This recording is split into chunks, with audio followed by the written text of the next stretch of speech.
Assalamualaikum warahmatullahi wabarakatuh. Selamat datang kembali ke Molaizen. Kali ini saya mau coba bahas tentang perubahan. Sebenarnya kayak fenomena itu udah sering banget kita lihat pada kehidupan kita sehari-hari. Kayak es meleleh, terus kenapa nasi bisa jadi bubur ya? Nah, nasi jadi bubur itu termasuk perubahan apa sih? Terus gimana ceritanya bensin itu kalau misalnya kita pakai buat kendaraan, terus berubah jadi asap-asap, nah kayak gitu.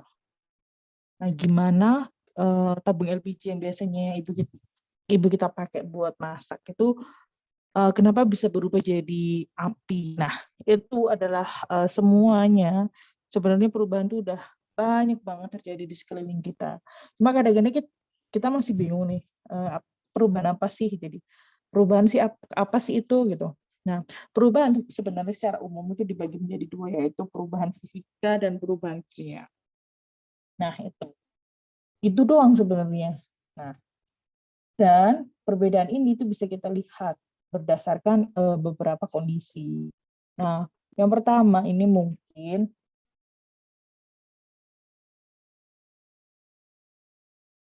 dari komposisinya. Jadi perubahan fisika itu sebenarnya definisinya adalah tidak ada perubahan komposisi molekul yang terjadi karena tidak ada pembentukan zat baru. Jadi kalau misalnya pada perubahan fisika itu lebih ke fisik dari sebuah zat itu sendiri.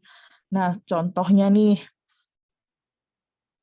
di sini itu kalau misalnya kita mau bikin es batu, kita masukin air ke dalam freezer. Nah, itu udah jadi kan dari air eh, jadi es batu.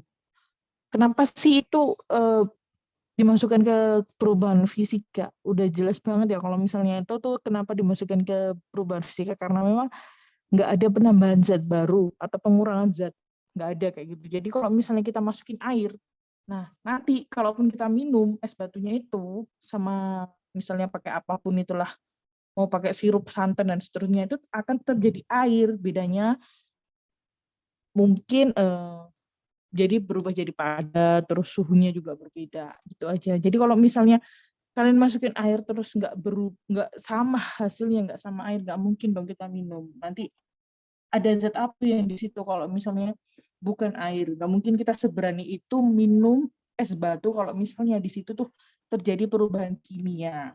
Misalnya yang eh, aneh-aneh gitu lah, misalnya yang berbahaya gitu. Jadi enggak. Kalau misalnya air kita masukin ke dalam kulkas itu akan tetap menjadi air. Selamanya akan menjadi air. Kayak nggak ada berubah sama sekali. Tapi kan suhunya berbeda. Iya, memang benar suhunya berbeda. Nah, air itu ketika dikasih suhu sekitar 0 derajat ya akan jadi es gitu aja, nggak jadi apapun, nggak jadi yang lain. Kayak gitu. Kemudian yang kedua, perubahan kimia. Jadi kalau misalnya perubahan kimia itu terjadi perubahan komposisi pada molekul sehingga terjadi pembentukan zat baru. Ada sesuatu zat yang terbentuk. Contoh nih ya, kalau misalnya di sekeliling kita tuh ada kalsium karbonat. Kalsium karbonat itu biasanya batuan-batuan yang bisa kita pakai untuk bangunan. Nah, kayak gitu. Itu kalsium karbonat ya. Nah, kalau kalsium karbonat itu bisa jadi CaO plus CO2 kalau misalnya dipanaskan. Ya, reaksinya kayak gini. Jadi CaCO2 itu, maaf, CaCO3 itu bisa jadi CaO dan CO2. Kayak gitu reaksinya. Terus nih yang kedua, ciri-cirinya apa? Jadi ciri-ciri yang kedua itu adalah eh, ini susah disebutin ya, tapi mungkin gini, bisa kembali atau enggak. Jadi ciri-ciri yang kedua itu bisa kembali atau enggak. Kalau dalam istilah sainsnya itu reversible atau enggak. Nah, makanya saya bilang susah disebutin karena itu. Perubahan fisik itu bersifat sementara dan dapat balik. Contoh tadi ya, es batu kalau misalnya dimasukin ke dalam freezer akan jadi padat, cair terus jadi padat. Habis itu kalau kita keluarin, kita diemin akan jadi cair lagi. Nah, itu yang disebut dengan perubahan secara fisik, dan dia itu karena perubahan fisik itu dia bersifat sementara dan dapat kembali lagi. Itulah yang disebut dengan reversible. Nah, kalau yang perubahan kimia itu bersifat permanen dan tidak reversible. Nah, contoh nih ya, Kalau misalnya kita mau tahu nggak gulali? Nah, gulali itu kan bikinnya dari gula terus dicairkan gitu kan. Nah, dicairkan, dipanaskan kayak gitu. Nah, itu nanti bisa jadi gulali. Nah, ya, coba gula itu benar-benar dipanaskan sampai melebihi dari gulali. Jadi dipanasin terus. Kalau udah terbentuk gulali masih dipanasin terus. Nah, apa yang terjadi? Nah, kalau misalnya kalian mau coba, gula itu akan berubah jadi arang atau karbon. Nah, itu tuh yang hitam-hitam itu loh, yang biasanya nempel di panci. Kalau misalnya kalian bikin, memang benar-benar mau bikin ya, itu nanti warnanya akan hitam nempel di panci. Nah, itu adalah karbon. Nah, hasilnya karbon dan uapnya udah menguap ya, karena dalam gas jadi kita nggak bisa lihat, jadi udah menguap gitu aja. Kayak gitu. Oke, jadi kalau misalnya kita mau bikin gula dari karbon, gulali yang nggak jadi tadi tuh, gulali yang nggak jadi, yang jadi karbon yang gosong, terus kita mau bikin jadi gula, kira-kira bisa nggak? Nah, nggak bisa kan? Nah, itulah kenapa disebut dengan perubahan kimia. Salah satu cirinya adalah nggak bisa balik lagi. Kalau udah selesai, selesai, gitu, cari yang lain. Oke. Dan yang ketiga ini adalah energi. Nah, energi itu jadi tidak ada penerimaan atau pelepasan energi. Kalau misalnya di sini itu contohnya ya, jadi energi itu hanya kayak dipindahkan atau diserap gitu aja. Contoh kalau misalnya perubahan fisika, itu air bisa jadi uap air. Kayak gitu. Nah, kalau misalnya uap air bisa nggak jadi air? Nah, kemungkinan bisa. Contohnya tuh hujan. Hujan itu kan dari uap air dulu, terus kemudian jadi air. Nah, itu lalu perubahan fisika. Kayak gitu.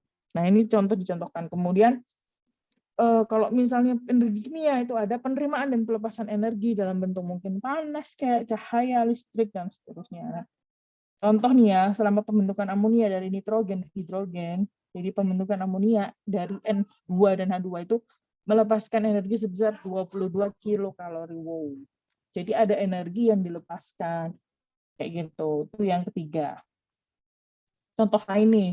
Contoh lain, kalau perubahan fisika itu konversi air menjadi uap. Oke, kalau misalnya gini, konversi air menjadi uap itu coba misalnya kalau misalnya kita manasin air. Nah, manasin air itu terus kita lupa, kita ketinggalan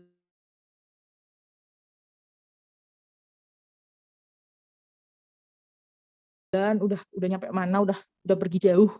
Nah, itu kalau misalnya kita kembali tinggal apa lah yang disebut dengan perubahan fisika. Kan di situ nggak bisa balik lagi, kan airnya udah hilang. Kok masuk perubahan fisika? Iya, karena itu udah jadi uap. Nah, kalau misalnya mau dikembaliin, nah jadi harus ngumpulin uap yang tadi. Nah, kayak gitu. Kalau misalnya mau kembaliin ke air, siapa nih yang mau ngumpulin uap? Nah, boleh tuh dicoba. Kemudian magnetisasi batang besi itu juga perubahan fisika. Contoh ya, misalnya kalian bikin besi kan kalian mungkin pernah dikum gitu di SD atau SMP kayak gosok-gosok besi terus jadi magnet. Nah, itu juga perubahan fisika. Terus pencairan gas dan es yang mencair. Oke, gampang nih ya. Nah, kalau misalnya perubahan kimia gimana? Perubahan kimia itu contohnya misalnya tangga atau mungkin eh, teras depan atau mungkin apa itu ya pagar ya itu pagar susah banget cari kata pagar. Nah, pagar itu kalau misalnya kena hujan terus, kena panas, lama-kelamaan akan jadi apa karat. Nah, karat itu yang di situ juga terjadi perubahan, namanya perubahan kimia kayak gitu. Terus pembentukan dadih dari susu ini tuh kayak dadih tuh kayak yogurt gitu. Mungkin orang Sumatera udah paham lah ya kalau dadih itu apa. Nah, ini kayak yogurt, jadi perubahan yogurt dari susu itu dari yogurt itu perubahan kimia. Coba misalnya coba sekarang dikembalikan. Yogurt bisa nggak kira-kira berubah jadi susu? Oke, tidak bisa.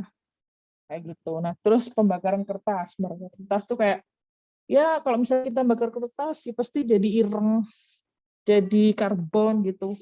Nah, itu juga salah satu contoh dari perubahan kimia. Kemudian yang terakhir ini saya berikan contoh menghitamkan perak. Oke.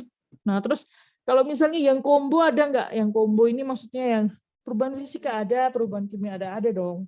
Jadi pada suatu kondisi, misalnya di situ terjadi perubahan fisika dan juga perubahan kimia ada. Di sini itu ada penyubliman, contohnya pemanasan amonium klorida. Jadi kalau misalnya amonium klorida itu dipanasin, nah terjadi perubahan fisika dulu nih, penyubliman dulu, jadi kayak ada kayak leleh gitu, menyublim kayak berubah gitulah, penyubliman jadi padat menjadi gas, kemudian habis itu terjadi dekomposisi amonia menjadi hidrogen klorida. Bisa jadi nih kayak gini.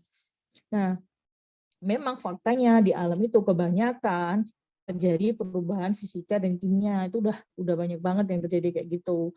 Namun yang awal ini bisa kayak jadi kayak tanda gitu loh. Nah, sebelum perubahan kimia itu biasanya diawali dengan perubahan fisika dulu.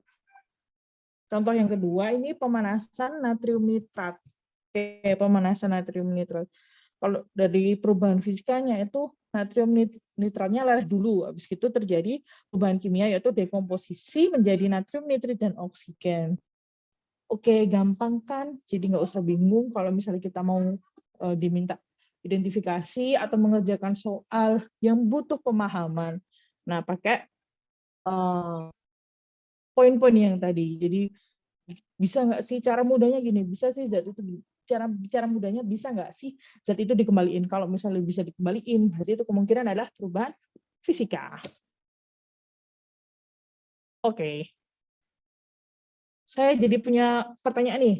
Nah, kalau bensin yang biasanya kita pakai di motor atau mobil, nah itu kalau misalnya kita pakai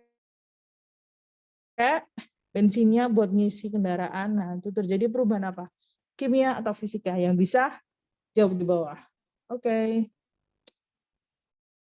Semoga bermanfaat. Wassalamualaikum warahmatullahi wabarakatuh.